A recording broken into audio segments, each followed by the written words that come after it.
Entrepreneurship, got that inspiration. Yeah, now I'm just doing it. Working on these projects, my ideas I'm pursuing. No matter what the problem, the solution, I'm proving it. Let's talk about it and open up the dialogue. Welcome to Contractors Stories. Today, we want to kind of like dive into the HVAC world. You know, here on the Contractor Stories podcast, we talk from time to time to a lot of people in, you know, in the trade space. And today specifically, we're going to be talking HVAC. So I wanted to bring on a guest today that not only has a long storied career in the HVAC world, but also now works in the technology space for the HVAC contractors. So today we bring on Logan Marshall.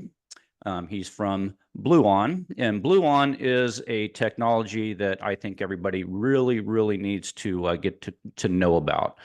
I'm going to let Logan really, you know, dive deep into what it really is because, you know, he's the expert here, and this is why we brought him on the show today. But Logan, welcome to the show. Hey, Bob. Thanks for having me on the show. I appreciate that. Yeah. Well, good. So, you know, first we like to really tell people who our guest is. So we want to kind of like get your story a little bit. Tell us a little bit about where Logan grew up and how he grew up and who Logan was, you know, prior to this crazy world of the HVAC industry. Yeah. So I began in the trades at 14 years old. So I like to tell everyone I just happened to stumble into the trades. I was chasing a girl who ended up becoming my wife. Wow. And her father actually owned the HVAC business. So in there, I started from the ground floor. You know, I was fetching tools, doing installs, service, sales, operations, and this just kind of kept growing from there. So I'm 24 years into the industry now. Wow. Wow. So that's incredible. So like, tell us where you grew up. What area did you grow up in? Yeah, so I'm in Rock Hill, South Carolina. It's about 20 minutes below Charlotte, North Carolina. Mm-hmm. So got some pretty large residential players in that market. It's a pretty rapid evolving area because of the banking industry. But it's small enough of a town to where you can really get a foothold in no matter if it's residential, commercial, whatever you want to do there, and actually have a sense of community and presence there to be able to help grow a business. Yeah, well, that's cool.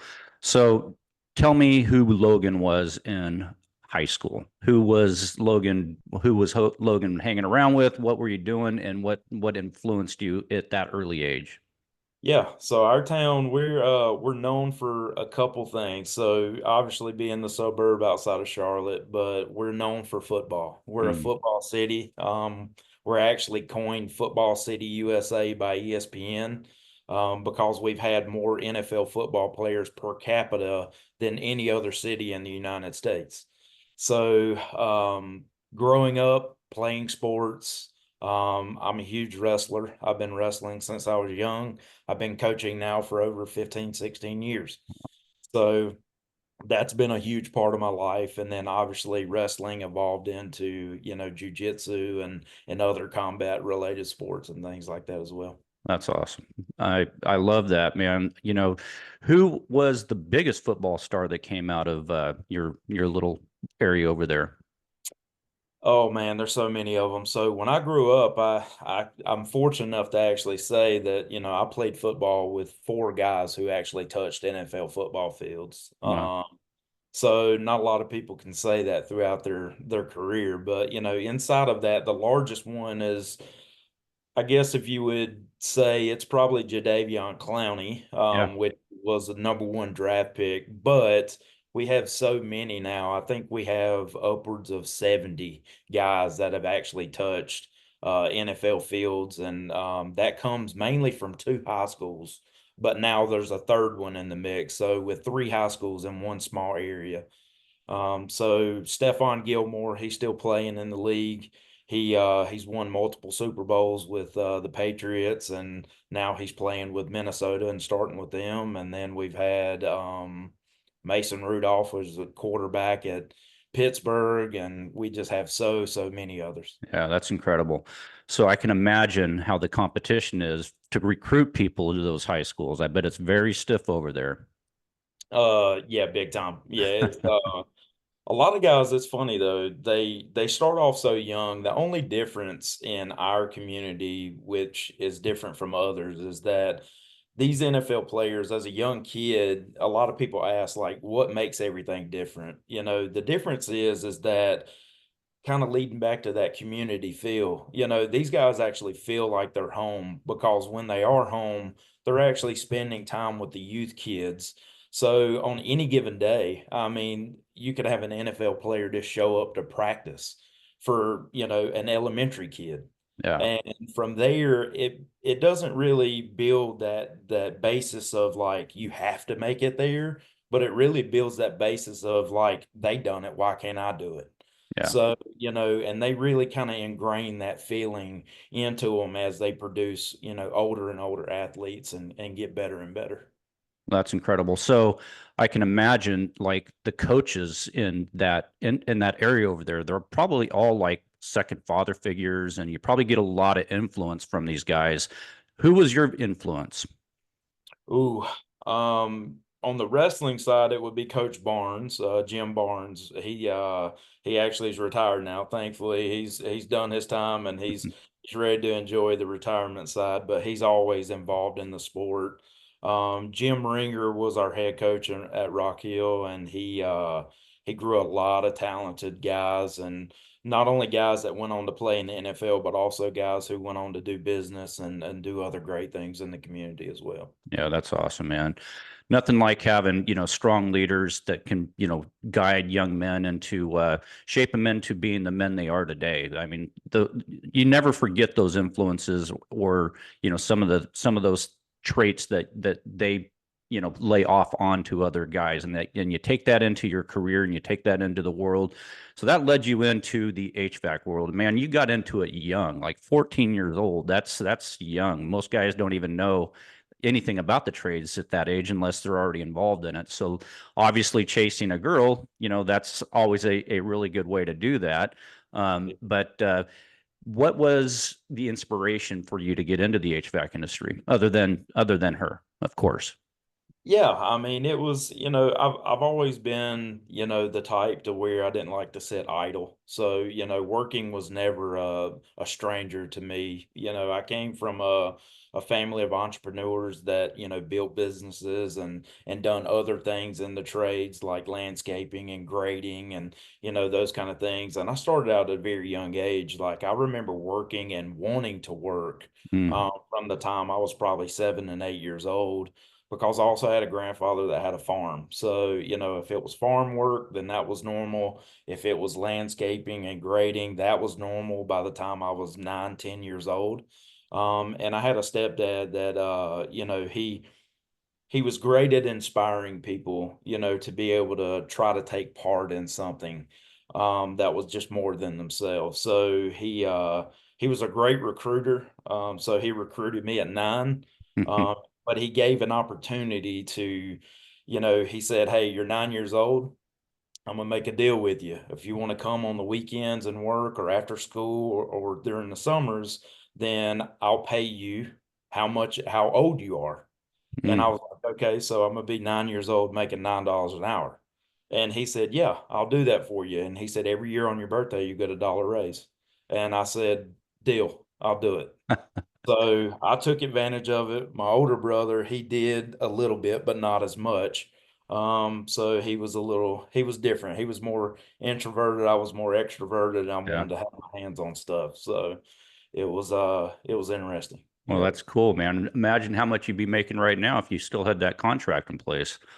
Yeah, yeah. I mean, it comes to a point now. I've started making a deal with my son, doing work and things like that too. And my son, he's had a work ethic like that as well through sports and now, working too. But I treated him the same way that my stepdad done me. Yeah. So it's actually it can span generations. Let's put it like that. If you Yeah. can really encourage, the youth to be able to do that, yes, it's a higher pay, but you're actually just teaching them a lesson.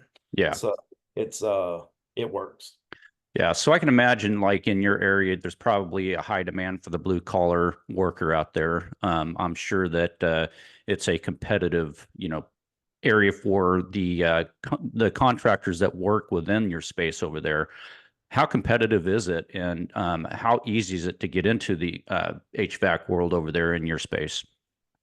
I would say it's pretty easy. I mean, once you pass, licensing and things like that for the state of South Carolina, it's a lot less aggressive as North Carolina is. If you want to compete in the North Carolina market, then you got a lot of competition. Mm, But in our area, I mean, it's pretty easy to get into the trades there. It's really, like I said, I mean, once you get to know people and, just get a foothold there, then you can normally grow a pretty solid business, yeah, um, take off. But yeah, I mean, I would say South Carolina is one of the easier ones, especially compared to like California or yeah, North Carolina. Yeah. yeah. Well, cool. So you obviously got to get your feet wet in the HVAC industry, like you're basically born into it almost. The level of experience that you had in the HVAC world. Tell me a little bit about the things that you did, things that you liked, and what led you into what you're doing today. Yeah, so on the family business side, it was all residential catered. I mean, we done some light commercial work, but we really focused on residential retrofit opportunities. So in our area, obviously being right outside of a banking industry, there's a lot of turnover as far as that industry goes. So normally you would have like a 6-year time span with most homeowners around the closer you get to Charlotte area. So replacement opportunities, things on the residential side can grow pretty rapidly there. And then obviously, memberships and maintenance agreements, that's a big thing around our area. Um, Once I went through the residential side, that's where I've spent the majority of my career at, is on the residential side. But I did get an opportunity to help some friends out that were in the commercial space, because I've always wanted to kind of cut my teeth on the commercial aspect. I've never had an opportunity to do it, and one just literally fell in my lap. So I hooked up with my friends over at Service Logic, and worked for their Charlotte branch, was airtight Facilitech. And I actually began to run some projects with Ben Welsh, which was a great mentor on the commercial side for me, and he's still in the Charlotte region. But I was able to really see how the commercial side of the business worked, and I made a lot of jokes along the way Hmm. how far they are behind. I like to Yeah, say commercials in the Stone Age. yeah, When it comes to it, we're in a technology revolution on the residential side, but yeah. commercials still far behind. Yeah. Well, speaking of that, that led you into the technology space, right? So now you work for a technology company. You work for Bluon, right? And you are the director at Bluon. What is the director's responsibilities at Bluon? Well, on my side, I mean, anything that's forward focused of the contractor relationship, I'm the one that's kind of the ear and the eyes on the ground, to be able to see what we can do to improve the contractor's day-to-day life, whether it be from their teams and increasing productivity to also, their main focus, the technicians, to be able to help increase billable activity for them, but being able to get them data and support when they need it. That's kind of the key aspects to Bluon, and that's what we focus on. Because being in the industry from there, I know that it's a huge need to be able to support our technicians because, they're younger. They're not as experienced as, some of us veterans were, and a lot of us veterans are, beginning to retire and even move out. So we got to be able to elevate these younger guys in a much more rapid rate, but they learn a lot different than us. Mm, So we have to kind of meet them where they learn best at, and that's by indexing information to be able to make sure they have data and support at the right time. yeah, no, I agree with that. Okay, so Bluon. What is Bluon, and how did Bluon come about, and why Bluon? What's behind the name Bluon? Yeah, so Bluon's a derivative of Freon. So our our origin story, we began as a refrigerant manufacturer. So we were an R&D company.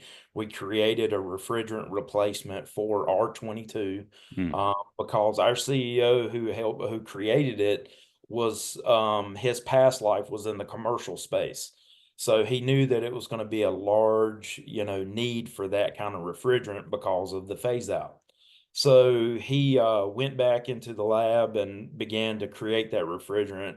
And through the findings, he actually calls technicians the guardians of the industry because what he found was he made this great refrigerant product, but it never takes off or has adoption if it doesn't start from the technician level because they were burnt and, they just weren't educated as well as they could have been with that refrigerant change. yeah. So that's where we began. Well, that's an amazing transformation, from being a R&D company into this technology space now. Um, how did they transition into the technology space, and are you still doing other things other than the technology?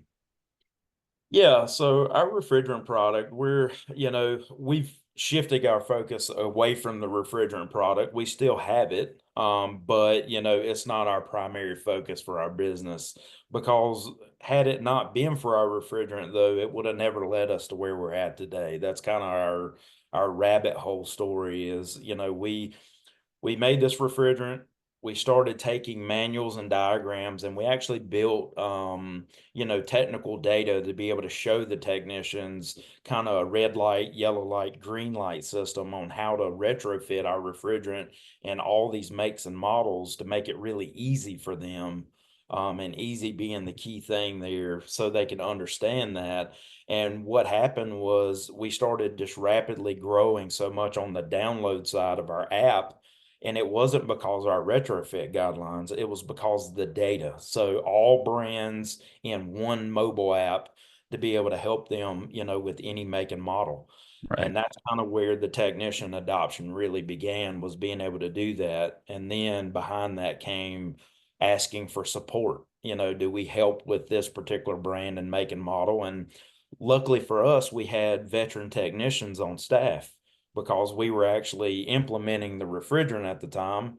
But the unique thing about it was we were positioned with veteran technicians who had not only just been in the actual field where the technicians were standing at needing that help, but they were also of an education background.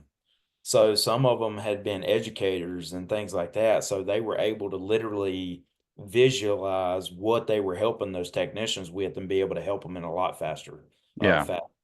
Yeah, which is so beneficial that like this technology was really built by HVAC technicians. I mean, at least that's my understanding of it. Like the influence that you guys have behind that. Now, not all technology works that way, or where you guys really understand what the need is for for those technicians. How can Bluon really help the contractors out there? Yeah, I mean, with Bluon for Business now, the way we've adopted that program into the industry is, by being able to help, get your technicians the right information, the right support at the right time, we're able to actually increase their throughput and their efficiency while they're actually in the field on the job. So if you can imagine your technicians are getting stuck, they're trying to find access to data while they're servicing equipment, or they need tech support, whether it be, they're calling, multiple internal people before they go to an external resource for support. And that's a huge time suck. Like it's wasting a tremendous amount of time. So we're actually providing, like I said, data and support at the right time. So with the data, they can quickly search, over 500,000 core model numbers, which actually break into like 20 million actual model numbers inside our mobile app now, over 200 brands, and then be able to get access to that technical data they need. Then from there, if they're still stuck, they can actually go directly to our AI tech support that we've been able to build because we've answered over 150,000 live tech support calls, and we built our large language model off of those calls. So it knows HVAC. It's not your basic chat GPT textbook definition of how to Right. troubleshoot equipment. It's actual building and basing question answer solution sets based off of actual conversation from veteran technicians. That is amazing technology, man. I can tell you, we use it in our companies, and it really has been a game changer, for not only the technicians out in the field, but man, the guys that are the experts in our own businesses that get inundated all day long with phone calls from a technician that's stuck on a job, right? So it's not only that they're stuck, trying to figure out what equipment they're working with, how to fix that equipment. They're dealing with the manufacturer, they're dealing with somebody in our office. Time suck is a big issue, right? So like the efficiency levels that this stuff has really created for not only in companies like myself, but industry wide. Tell us what your guys are finding in efficiencies in the efficiency model that it's been able to help other contractors. Yeah, I mean, on average across the board, no matter if it's a large shop all the way down to a single one man, I mean, it's very easy to see anywhere from 1.5 to up to 5 hours per tech per week in billable efficiency that could be put back on the clock. I mean, if you're thinking about, most technicians, I'm speaking on the residential side, are kind of tasked with 3 to 4 calls a day. We're filling up job boards every day with enough work to keep everybody busy. But then you have that link in the chain where someone gets stuck. So when someone gets stuck, that means there's an opportunity on the board that's not going to either get filled on time or possibly not even at all today. And by doing that, that really creates a lot of turmoil inside not only that technician's mind, but also the chaos on the back end and the office and the business. The main factor there is for the technician. I like to think outside the box and kind of display the truth behind what happens to a technician day to day. If they're stuck on a job and they're not able to feel like they're communicating very well with Mr. and Mrs. Jones by the time they get to them because they've already pent up this frustration of being stuck and not being able to troubleshoot that equipment, those conversations do not go as well to be able to lead on to a better relationship and possibly even better revenue on that call. Yeah. So by being able to get them unstuck and being able to get them the help they need, now you can achieve better results to be able to get that job done for one sake, but the other is to be able to have stronger relationship building for our technicians to feel confident in what they're actually doing. Yeah, that's great. And so that does lead to a lot of efficiencies. So specifically for our technicians out there that might be listening to this episode, tell them a little bit about how you're able to navigate through your app on the phone and what they would be looking for and how it can help them really succeed by using your technology. Yeah. So inside the mobile app now, we've just released some new features inside there to even speed up efficiency as well. But they can go directly to the Bluon mobile app, whatever model number they're faced with. We have OCR technology inside the app now.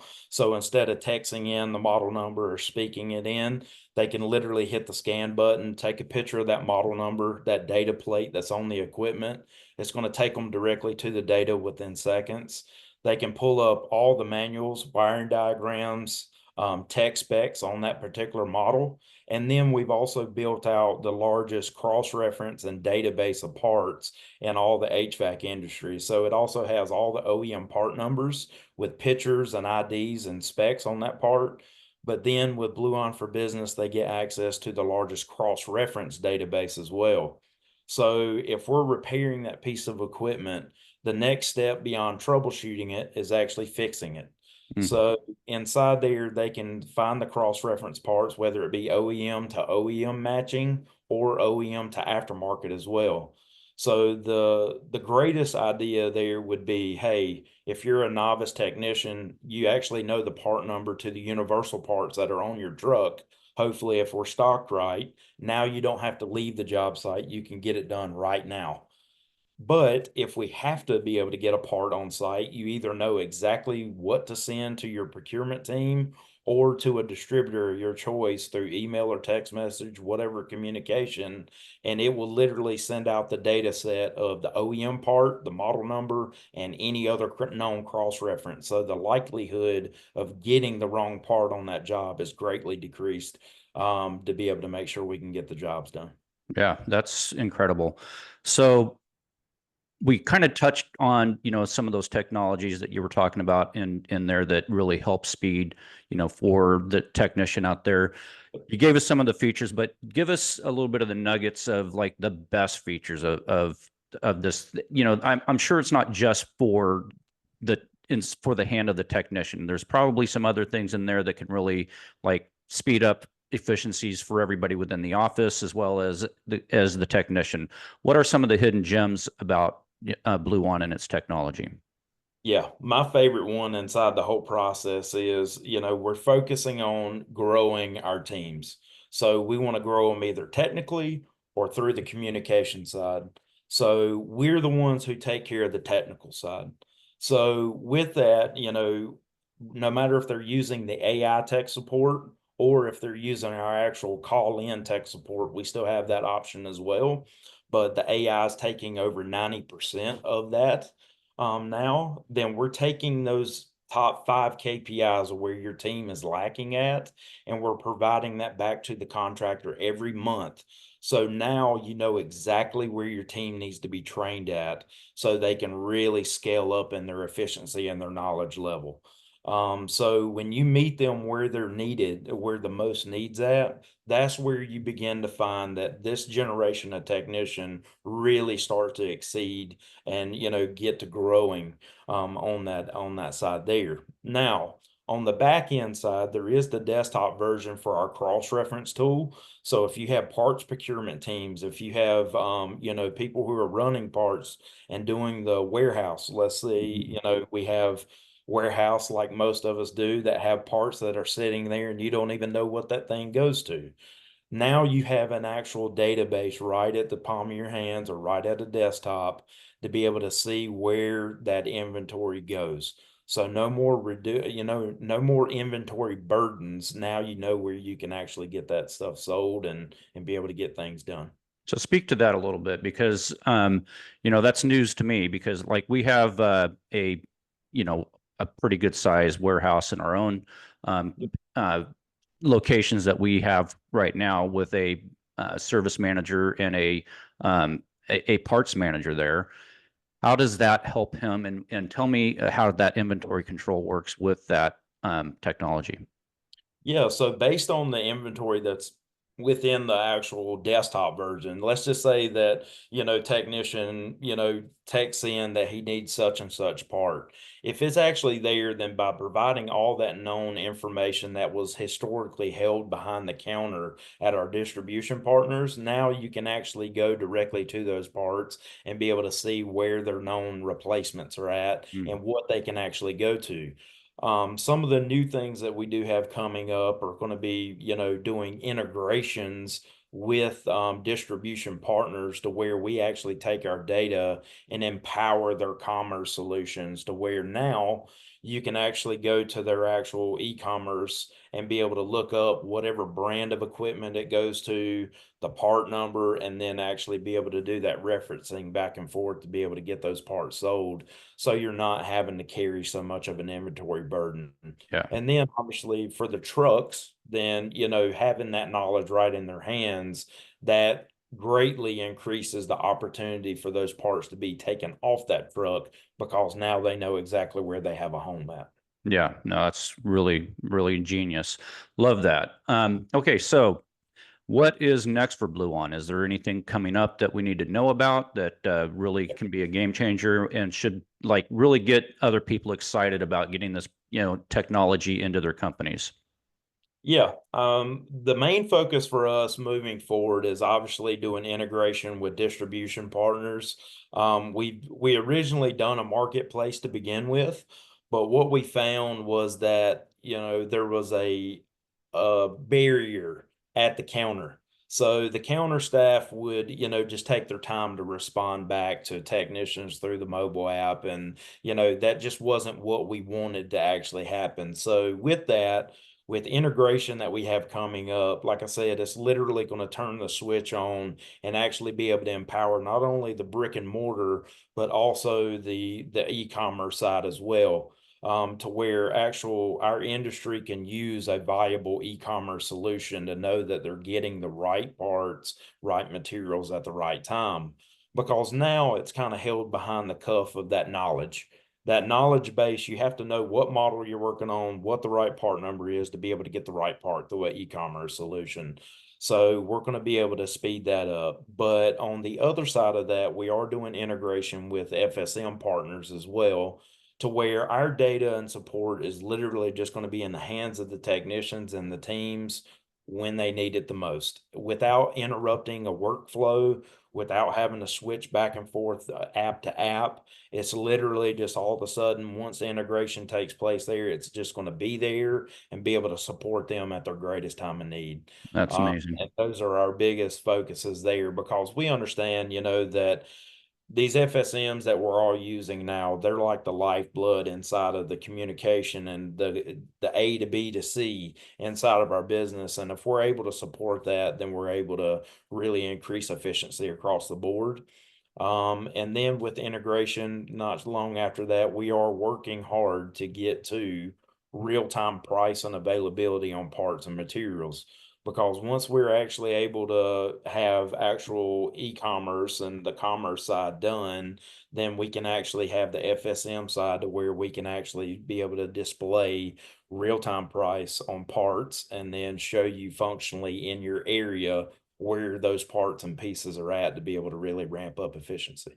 That's really, really smart technology, man. So, for the future of our industry and for how, you guys obviously have to really be forward thinkers into how we think that our space is going to be going. This is really going to be, really helping a lot of those contractors out there really be able to scale and build businesses quickly. For that small contractor out there that is, struggling to, I mean, we already know that like efficiencies for small guys is really critical, right? So like getting this technology into their hands, it's really going to be game changers for them. What is like the price points for guys, barrier to entry for these guys, and what is the best type of plans that you guys are offering for those guys out there? Yeah, so I mean, we make business really easy on that side. So for now, we have month to month, no contract. They can literally just subscribe month to month and be able to go from there. And that starts even from a one-man shop at like $99 a month, all the way down to, the enterprise level, which would be a custom conversation, but they're going to fall somewhere in that $40 to $50 per tech with that amount of technicians that they would have.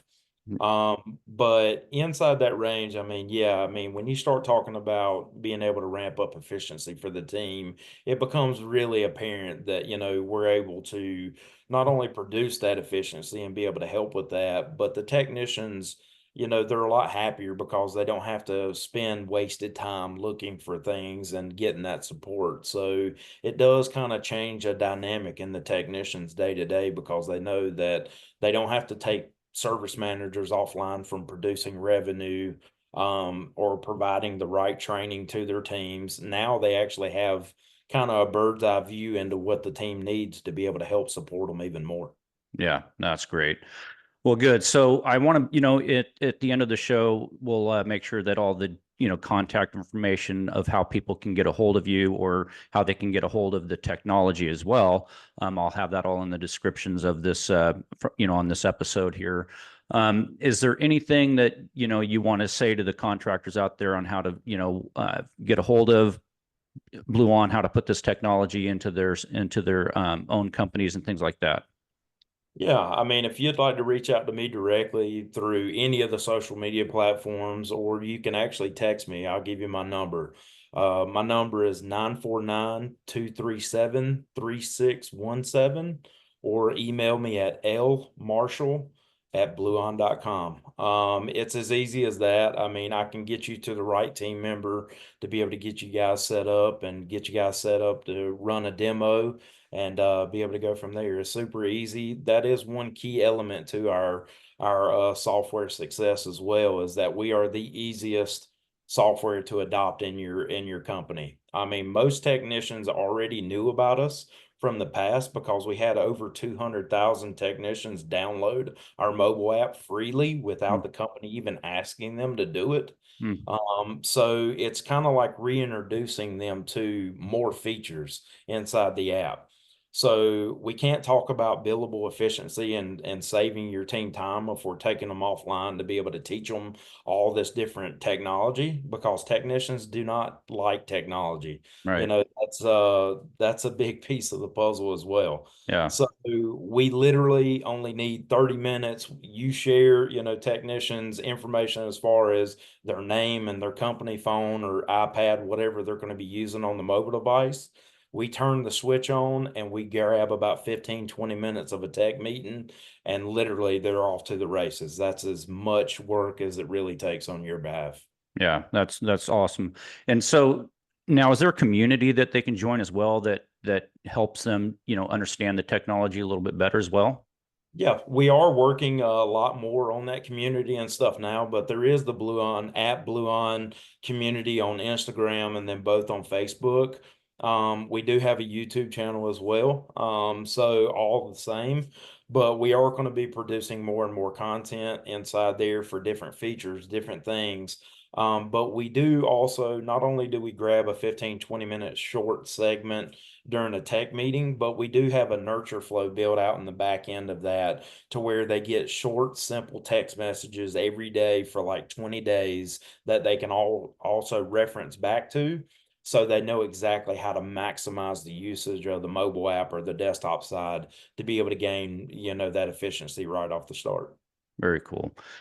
Very, very, very good information. And, you know, I definitely appreciate your, you know, making some time today to have this conversation with us. We love your story. We love the, you know, that the area that you grew up in. It's amazing over there.